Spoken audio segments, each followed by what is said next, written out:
Hi everyone, my name is Marcos Casiano, and I'm here to tell you about my tales from the road. All of my adventures, well, some of them from the highways and byways, mostly from the US and Canada, but never Mexico. This next little tale actually comes from Brazil. It was a gig I did. It was before the pandemic, so I'm thinking it was like 2019. The band and I, we get this gig to go to Anápolis, Brazil. It's only about 2.5 hours from here, and they had a big motorcycle show there coming up. And here in Brazil, these motorcycle shows, these events, they're pretty popular. They have them all over Brazil, and actually here in Brasilia, we have I think they told me it's the third largest in the world motorcycle rally, and it's the largest one in South America. So anyways, we get this gig to go to this place to do like a motorcycle rally. And I remember, leading up to it, we did a rehearsal. I remember the guys wanted to leave early because they were like, oh, it's going to be a big event, going to have a lot of fun. And I just, I just didn't want to go early. I just said, I just would rather get there, a couple hours before we play, do our job, and come home. But they were like, no, they were more excited about it because the guys in the band have motorcycles, and I have a bicycle, so I don't qualify as a motorcycle guy. So we decided that, we compromised a little bit. That we ended up leaving a little later, which was okay with me. We didn't leave too early, which was a good thing. And so we're on the way to Anápolis, and we had to hire a van because the band and all our instruments, we don't have a van or anything. So we hired a driver who had a van, which wasn't it wasn't really that expensive. So we could all ride together, put what little equipment we have to take with us, because in Brazil we don't have to take a lot of stuff, because at these big shows they provide the amplifiers, they provide the drums and everything like that. So we didn't have to take a lot. But I think some of the other guys, their wives came along. So we're trucking down the highway going to Anápolis, Brazil. And I had been there like 1 or 2 times before. Now, when we arrive, the guys, like us, they're excited.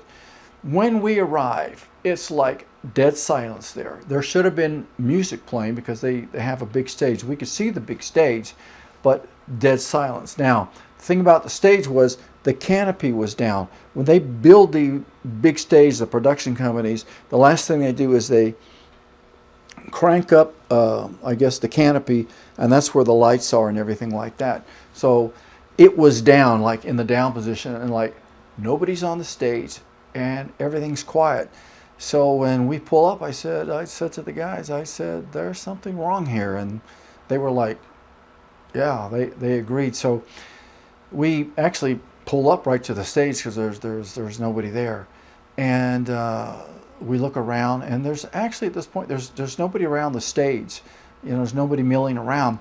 A little bit later, after we get out, and we're just looking around, I see somebody backstage, and it turned out it was the promoter talking with the sound company, and I think the other act. Now the closing act was an Elvis impersonator, and I think his manager, maybe it was him, because he wasn't in his costume. So I just remember there were like 3 people back there discussing what to do, and it looked like they were discussing money, and it looks like they were trying to do some kind of bank transfers on their telephones, so they're back there. I told our leader, you should go back there and see what's going on.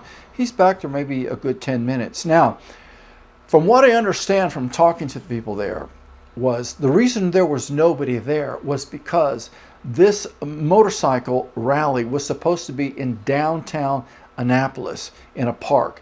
And kind of like at the last minute, maybe a week or 2 before, they moved it to these fairgrounds outside the city.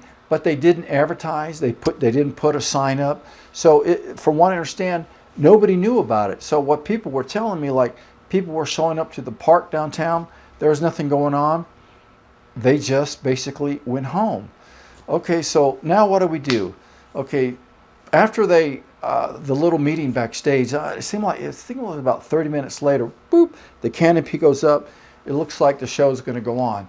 Now, prior to this, there were some other bands there, but they had already left. They had already pulled out because they figured that nothing was going to happen and they weren't going to get paid.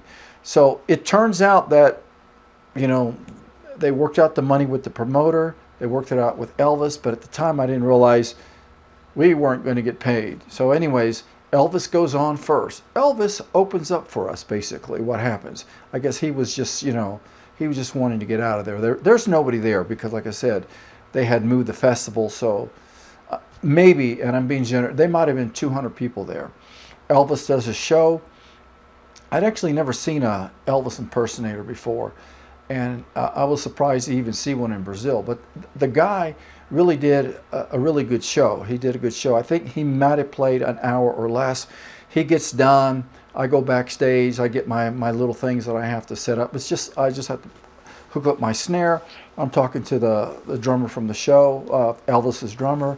He was real nice. And he said, yeah, that's how I found out they were from Sao Paulo. He told me they had flown in earlier and they came to the festival.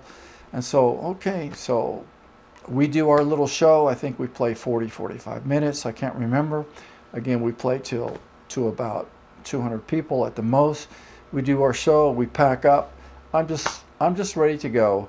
I'm ready to get out of there. Okay, as we're about to leave, the promoter kind of flags us down. It's a lady promoter, and it's one of those, you know, to add insult to injury, we're not getting paid, and then she says, can you guys give me a ride home? And I'm like thinking, give you a ride home? I mean, the thing is a disaster. You were unorganized. You know, you're not going to pay us. And you want us to give you a ride home. Well, we gave her a ride home, you know. I wouldn't have. No, I guess it was the right thing to do. She was pitiful, on the verge of tears.